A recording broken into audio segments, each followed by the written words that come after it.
Plugins of the week come from Softube. It's a Softube Icons, the compressor collection. It includes two new compressors, a VCA compressor, which is the DBX160, the Opto compressor, which is a Teletronics LA2A, and the FET Mark II. So that's an updated one from the Mark I. And here they are. So let's go over them real quick. Then we'll do some audio examples. These are great new emulations. When I first saw the VCA, I thought, oh, for sure it's going to be an SSL bus compressor. Do we really need another one of those? And they did the DBX160, which is really an amazing compressor, and there's a lot of really super cool things that you can do with it. So I'll try to show a couple, and we'll dive into it. So what we have is obviously some added features onto this. The original DBX160 had basically three knobs on it, right? You have a ratio, compressor, and output gain, and that's pretty much the way it goes. So they've added in some additional features here which help you to kind of build upon it.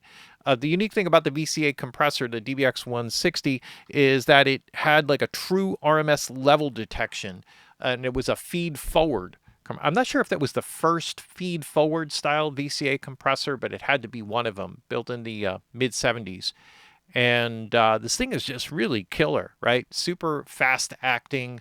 It goes ratios from 1 to 1 up to infinity to 1, which is part of what its power is, right? So basically for compression, you just push more in, and then this just shows you when you're above or below threshold. That's directly off the original unit. You set the ratio, you set the output control. So those are the primary original controls.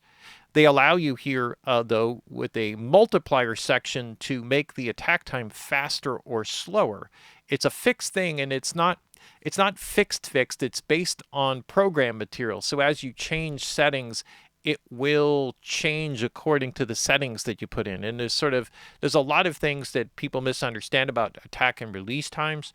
But if you look back at the original specs, it will put certain metrics for attack time. Like if you have 10 dB of gain reduction, you have like a 15 millisecond attack time. It'll be something like that. But if you have 20, it'll be 7.5 milliseconds. And if you have, 30 dB of gain reduction, then you get this attack time, right? So it will change based on program material. It's not exact. Okay, so there's some things with that. So we'll kind of cover some of that a bit, but just very quickly, so you can adapt it to make it a little bit more responsive or a little bit slower, and that's kind of a nice cool add-on here. There's also something, because you lose a little bit of the top end just going through the electronics, and you could turn a high frequency makeup, which will make up for that, so you can put the air. So if you're using it on a vocal and it darkens it up too much, you can kind of drop that in. In stereo, you can work in a dual mono or a linked mode. That's pretty straightforward. They add a punch section here. What this does is it sort of filters down so that mid-range frequencies are sort of driving it a bit more, right? So that's the primary thing with the punch.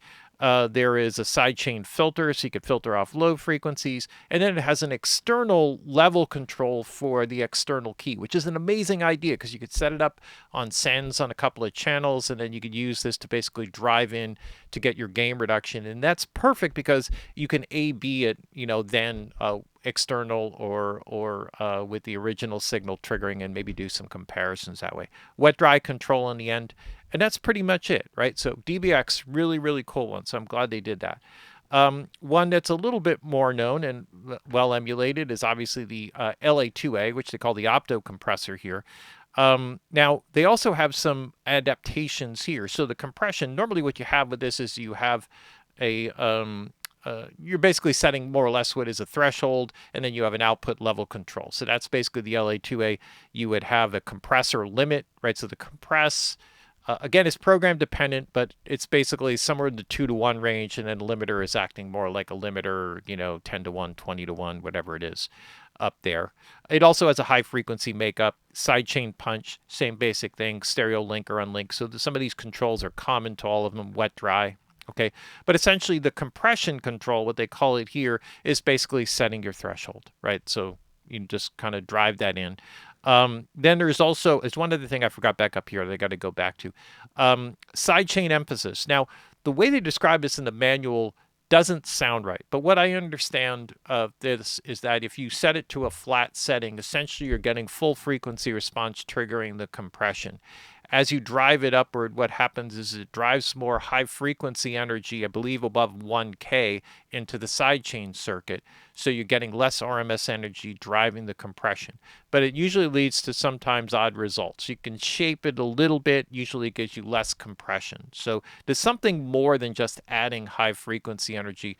But the way they kind of describe it, it feels more like a tilting where you're losing or taking away low frequency energy. It can never get like an exacting description. The 5 setting is the way that it's normally set up. Okay, so you'll see this control, this emphasis control.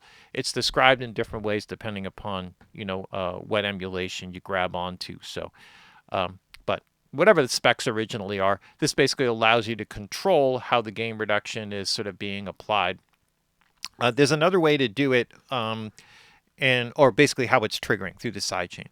The time constant here, this basically, it's not a time constant, but what it does is with the time, the normal will give you just the original, how it reacts, how the compressor reacts when you feed signal into it. But you could actually slow down, and the slowing down is not just the release characteristic, it's also the attack characteristic. You could sort of think of it like a curve or like an arc, where it's shaping or slowing down the attack time as well as slowing down the release time when you go clockwise with this towards the slow setting. So it's a little bit different than what you might think. It's not a attack or release specific setting. It actually does both at the same time. The external sidechain level, as before, wet dry control, output level control, just as is.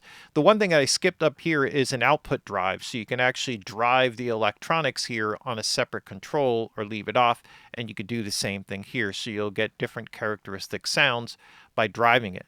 And then there is the updated FET compressor. So the updated FET compressor Mark II, it does eliminate one thing, which was the look ahead feature. And I'm not sure that that's really necessary. I don't think so. But essentially you have the input output controls, right? So essentially on an 1176, you sort of have a fixed threshold. You drive input gain through it. The way they describe it is that as you're bringing input level up, it's also lowering the threshold. I didn't totally understand that. Maybe they did something there that makes it sort of balance off. I do know that they added a feature where if you hold the shift key, you can actually get the input and output to drive in opposition to each other, which is nice. One super cool thing, which I'm going to show you here, is the drive feature, which they added in. And I'll get to the ratio in a second, because you could drive the transformer, right, the 1176 transformer, or you could drive the FET, or both, which is great because you get a more tube-like distortion here by driving the FET, and you'll get a darker, well, the way that this sounds, you get a brighter kind of airy sound here, more from the FET, and what you're getting from the transformer is something that's a little bit darker and filling out like a low mid-range energy. So we'll play around with that and do some things, just to kind of show you the differences there.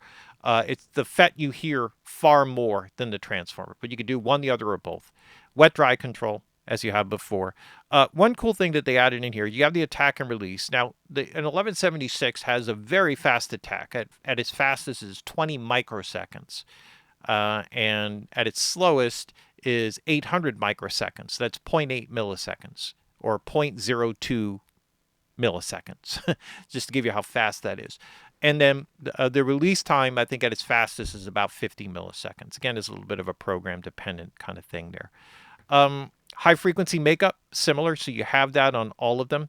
You can link or unlink the stereo side chains. All of that's fine. Sidechain punch, right? So that can kind of help to give you a bit more detail. So there's a common added features here. Sidechain filter, right? So you can filter away low frequencies to get it to respond more to transient energy, that type of thing. External sidechain level control, same type of stuff. And then you have all the side meters and all of the other extra features that are part of all the Softube plugins now. All right, so that's the basics of it. The one other thing here, and God, I forgot, ratios. So you have the normal ratio, 4:1, 8:1, 12:1, 20:1. British mode, which is the all buttons in mode. But then they added in this other thing, which is super cool because it adds on the expandability or usage of this. there is a way that you can have no buttons in, which is like a one-to-one kind of thing, that will pass signal through without any compression, right? So you would just get electronics. You could just use the drive, that type of thing. And then they have additional features. So basically, this is dividing down on these existing buttons here. So you have 1.5, 2 to 1, 3 to 1. And these allow you different options or different ways to use the compressor that was not like the original at all. The way that the original was set with the high mode is that the 4 to 1 has a soft knee. As you go upward, it gets progressively harder knee as you go up to 20 to 1. And that's sort of part of the circuit design. So as you switch to them, you don't see as much gain reduction as you would think you would have if 20 to 1 versus 4 to 1. Get the basic idea. You don't get 5 times the gain reduction because of the knee control. All right, so let's kind of go through it and do a couple things here. Let me just zoom out here for a second. Take this out here. Let's just do a quick thing here with the drums. And it's going to mute out the bass here, mute out some of the other things. And let's just hear drums here for a bit. All right, so if we start here with the VCA compressor, one of the things, oh, I just moved something I didn't mean to move. Okay, there we go. I'll just zoom this out here a little bit. I can use this to sort of get a little bit of a like a kind of pumping and breathing motion, and then maybe I'll kind of parallel it in. So let me drive in some compression first.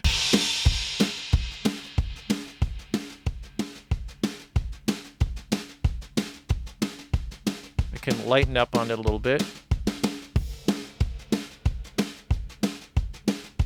I'm going to put a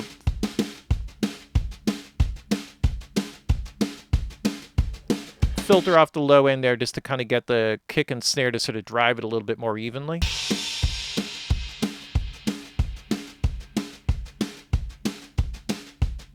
And then I can quicken the attack and release here. Maybe I'll leave this normal.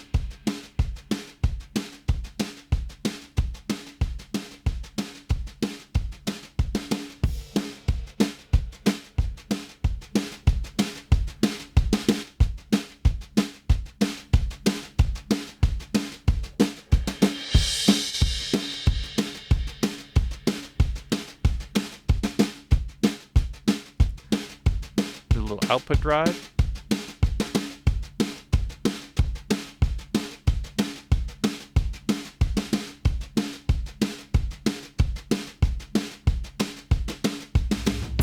Now this is far more aggressive than I would ever want to go with this particular, track.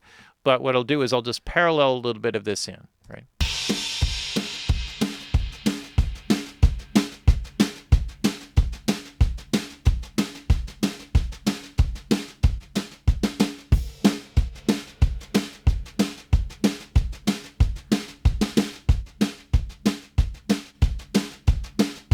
To add a little definition.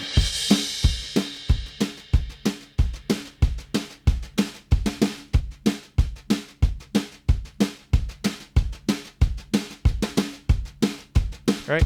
So that's like one way that you could use it, and it's cool for something, along those lines. There's also, like, for example here, let me just kind of take this out here for a second. Do something with the bass, just like another quick way that you can use this. Just clear that out. You can also use this to drive, like, with the bass sound. You could use any one of these compressors here to kind of capture different sounds. So you could get a similar sort of thing here. With the compression, one way to do it is to kind of bring your ratio down super low, and then I'm going to make a fast attack and release time. All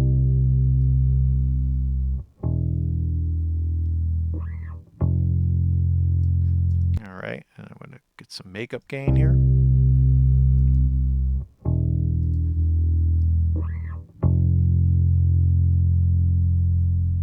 And so the idea here with the low ratio is that I'm basically going to push a lot of all this signal over the threshold, but I'm going to have the attack and release, really digging into it, it sort of adds like a little bit of a grittiness and focus to the sound. I can add a little output drive.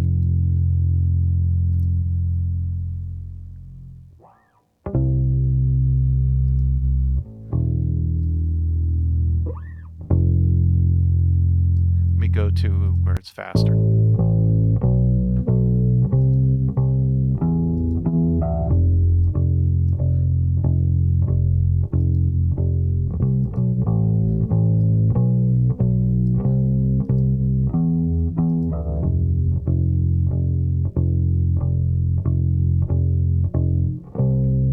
Right, and so it's just kind of like just a way of just really grabbing on and focusing a sound. Another way to do something like this, say you wanted a smoother sound, then the Opto would probably be a better way to go here.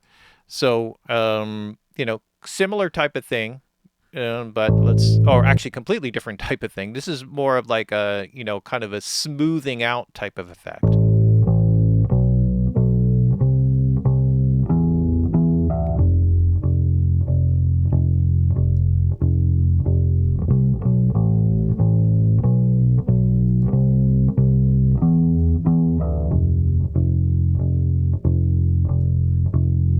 This sidechain punch allows me to get it to react a bit more.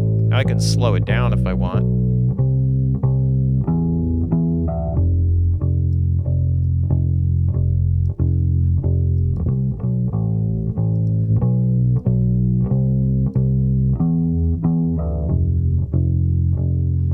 And I could drive a little saturation into it.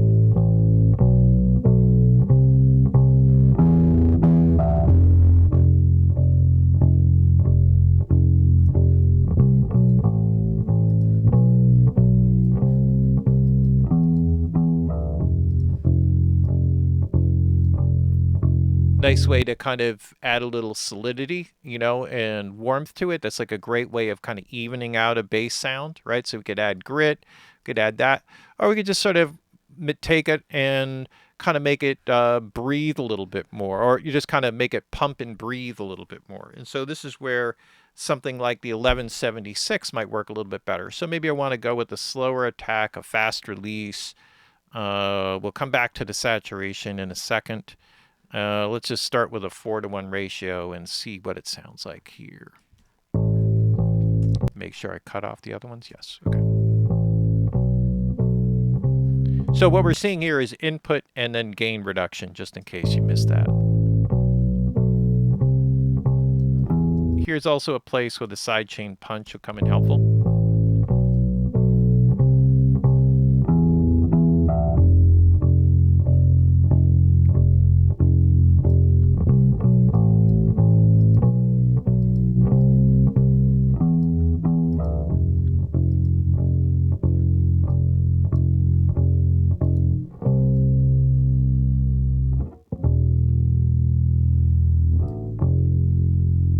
So this is more of that growl in the low mid range.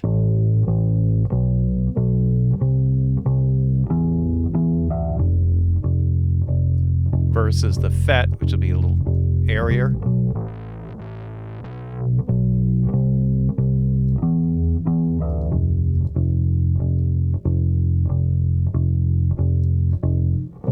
You can also put the high frequency makeup in there.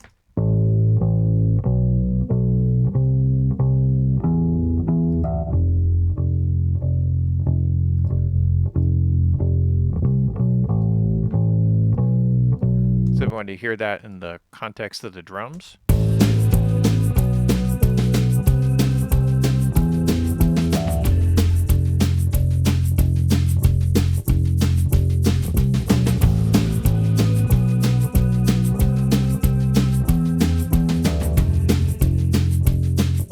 Also got a ghosting of a background vocal part reverb there, which I didn't assign to the stem. All right, so there's that. Let's hear the Opto.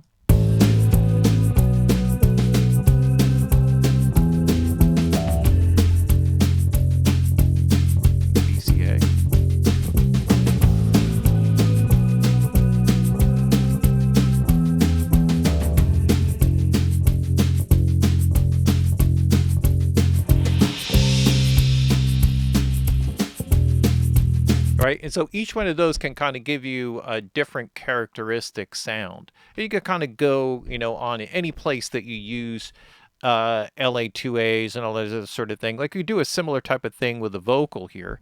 So if I open up my lead track here, let's go back to a verse section. And Ooh, I've been. So if we go back, let's work our way backwards. So this is certainly not the type of song to do like an all buttons mode, but I could basically show you that. Let me just zoom in here a little bit. And this can go a couple of ways. Usually I'll set it up something like this. Who I've been is not Here, let me do the shift who key. I am. Been walking this road where no one's dead. Been wrecking homes, breaking hearts without a care. Like I said, it's not really the right for this song. Left a trail of tears, lived in fear, and now you're scared. Right. So anyway, I would be more inclined to do something that was a bit on the smoother side. Maybe if we just wanted to, kind of even it out, use something like a 2-to-1. It'd be Who I've been is not who I am. Been walking this road where no one's dead. Been wrecking homes, breaking hearts without a care. use the sidechain punch. That probably would have helped with the all buttons mode. Who I've been is not who I am. I think use the drive here. Who I've been is not who I am. Nice filler for the sound. Been walking this road where no one's dead. Been wrecking homes, breaking hearts without a care. It just kind of brings a nice richness and aliveness to the sound. The FET will kind of get a little furry sounding. Who I've been is not if you use a lot. Who I am. This would add more air. Been walking this road where no one's dead. Been wrecking homes, breaking hearts without a care. Left a trail of tears, lived in fear, and now you're scared. Right? Adds like a nice, fullness and naturalness. Let's go to the Opto, right? And just hear the vocal with the Opto. I'll solo it back up here. Same kind of thing. Who I've been is not who I am. Back that off a little bit. Been walking this road where no one's dead. Like it better without that. Been wrecking homes, breaking hearts without a care. Left a trail of tears, lived in fear, and now you're scared. Shifting the emphasis there. To love again. So that low frequency energy doesn't drive too much compression. You could hear it swallowing up some of the words there. Right? Who I've been is not who I am. Been walking this road where no one's dead. Been wrecking homes, breaking hearts without a care. a trail of tears, lived in fear and now you're scared. Right, so two different one, the Opto obviously being a bit warmer and softer, that being a bit brighter. Let's just do one more here, which is the VCA compressor.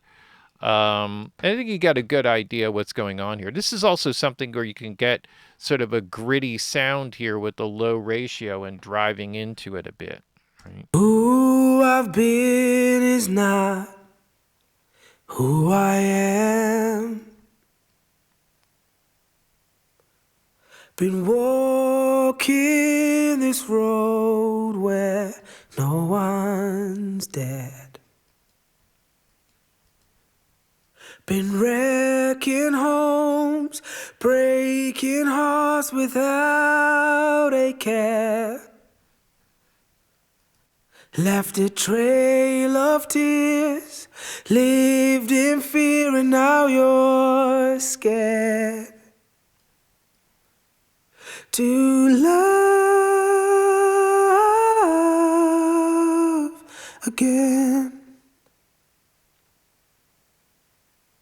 You run away. You could also use this sidechain filter. It's easy to forget just that to kind of even out. So if some of the RMS energy drives too much compression. Who I've been is not who I am. Right, so that'd give you a bit of an edgier sound. Been walking this road where Warmer. no one's dead. Warmer, airier sound. Been wrecking homes, breaking hearts without a care. More forward presence. And then you can kind of let's just check it out in the track. Let's see what works best. Maybe I'll go with, I like the VCA on the bass. Who I've been is not who I am. Been walking this road where no one's dead. Been wrecking homes, breaking hearts without a care. Left a trail of tears, lived in fear and now you're scared. To love again. You run away. So I think you get a basic, like a good idea, like how powerful these three compressors are, and just working with some of the techniques and the drive is really amazing. I love the punch control. So all the added features that they put in there, the wet dry control, like using that just to sort of do kind of the pump and breathe the drums. Love the DBX 160. It's not really, you don't see much about it. Such a really powerful compressor, and any compressor that has those low ratios, it just gives you so much ability to really dig in and dig into a sound and get more into the RMS energy and kind of add some density to it or bring some life to it. Really powerful. Just driving it, with that kind of thing. All right, there you have it. Really a great addition to the Softube collection. They always do great stuff. I love, love, love Softube. And these are three amazing ones. Really nice. I love the update to the FET. Fantastic. Adding the Opto into VCA is just awesome. So I don't know. To me, this is like a must-have kind of a plugin for this sort of thing. But plugin of the week, there it is. Softube Icons, the compressor collection, the VCA compressor, Opto compressor, and the FET Mark II. Check it out. Get them. And, there you have it. Plugin of the week.